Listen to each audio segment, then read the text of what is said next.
I think the convention will be, again, one of those moments where he will feel the love from the party. Sure. I think it's an important moment for him, though, and for her to talk about their success that they've had trying to fight inflation and lowering costs, right? I mean, and their real economic record that they can both own together. Well, and I ask you that knowing that he may well make appearances on the trail, but it's not going to be about him anymore. No, but he said when he was running, he was a transformational candidate. He was going to pass the baton. It may have not happened exactly in the timeline that he envisioned. I think clearly there's been reporting that he thinks he still could win. But I think it's an opportunity for him to also help hand over the economic record. So 16 million jobs. We saw this week 300,000 clean energy jobs. And you've seen actually what I found fascinating. Her favorability on the economy has actually ticked up over the last few weeks. She's pulled even or close to even with Trump in a lot of the economic, who they trust on the economy. That's real momentum that I think captures some of this passing of the torch. Now it's on her to take it and take the baton and run through the I saw that day. FT poll, which I think you're referring to, which I know was very good news for the campaign. It argues with some other polls that would suggest this is still Donald Trump's issue to lose. He had an opportunity to talk about it yesterday. Didn't say a lot about his economic plan. We got to Hannibal Lecter and all the rest of this stuff. What kind of an opportunity does that present for Kamala Harris? And I ask you that knowing there's reporting today she's going to call on Congress, according to Politico, to pass a federal ban on price gouging tomorrow. How specific does she need to be about her plans to draw a contrast to Donald Trump? I mean, to go back to your point yesterday, could not have been a more stark contrast for Trump. I mean, you got CPI coming down below 3% for the first time in almost 3 years. And then he's talking about raising tariffs to 20%, which would, but the Peterson Institute, nonpartisan, said would raise costs about $1,700 for hardworking families. The pivot to tomorrow, she's got an opportunity to lay out a contrast. Like, she is coming out with an idea, a proposal that she thinks will lower costs in the grocery store. Trump didn't say, he talked a lot about grocery prices yesterday, but there wasn't really any detail about what he'd do about it. Sure. The price gouging plan is certainly an opportunity to pick up on some of the key messages they've talked about lowering prices, whether it's Inflation Reduction Act and lowering costs for insulin, prescription drug out-of-pocket costs. Those are all pieces of their agenda. And it is, I think, also speaks to a more empowered FTC in a Harris administration. There's been a lot of questions about what that more than a Biden administration? Well, I mean, I think one of the things they signaled was that the FTC would take a look at some of the mergers in the grocery space. You already saw the Biden administration specific to that industry. After we went through the Kroger affair and all the rest, right? And that FTC suit is still ongoing, right? So I think that is something that investors and companies should be paying attention to. She's signaling her intention as this is one area where people actually feel it.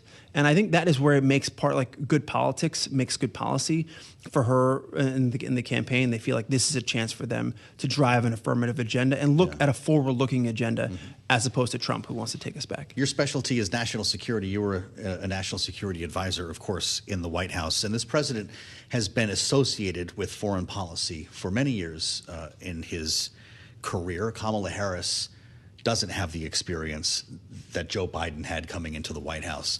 But there are a lot of questions about what difference there might be in their approach to foreign policy. I wonder what you think about that, knowing that there are going to be a couple of dozen of uncommitted delegates in Chicago. Rarely have 30 people made so much noise, who are still upset about Israel policy. These are pro-Palestinian protesters. What should they know about Kamala Harris, if anything, that's different than Joe Biden? The important thing to remember is she actually comes into office with one of the strongest foreign policy records of experience than any other president since Joe Biden. Right? I mean, just at being vice president, she traveled the world, spoke to world leaders ahead of Russia's invasion of Ukraine. She's talked pretty passionately about the plight of the people of Gaza in this crisis, and she's spoken, I think, very effectively also about the need for a ceasefire and also Israel's right to defend itself and the real need to bring the hostages home. She's an effective communicator on these issues. I think you're going to see, and we're all looking and watching with bated breath about what may happen in the Middle East this week. Does she think differently about this than he does, or is it a continuation of what we've seen for the last 3 years. Donald Trump made the point yesterday that her desk is 10 steps away from the Oval Office. That cuts both ways, depending on what you're talking about. Well, but she's been in this situation for some of the president's toughest calls. She was there on April 13th when Iran launched hundreds of missiles into the Situation Room and helping give the president advice and counsel. So I think you will see a lot of continuity in their approach. And some of the officials who were part of the national security team will, I think, likely to stick around, who are part of her team will stick around if she becomes president. I think she talks about alliances. She talks about rebuilding America's image on the world stage. That's something that Joe Biden invested a ton of time in. Yeah, that sounds like Joe Biden. Right? That has been part of his agenda. But it's also the right thing to do. It is a way for us to be more effective. Things like bringing hostages home from abroad, that only happens if you have the relationships with world leaders.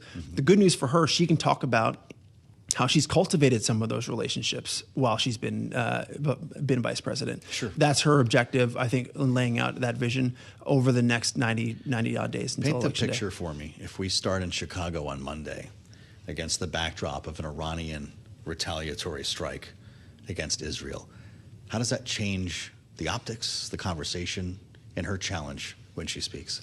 I mean, it will obviously inject an issue into the campaign that war in the Middle East is not anything anybody wants to have happen, because it means people's lives are being lost. I mean, like, that's a real human cost to that conflict.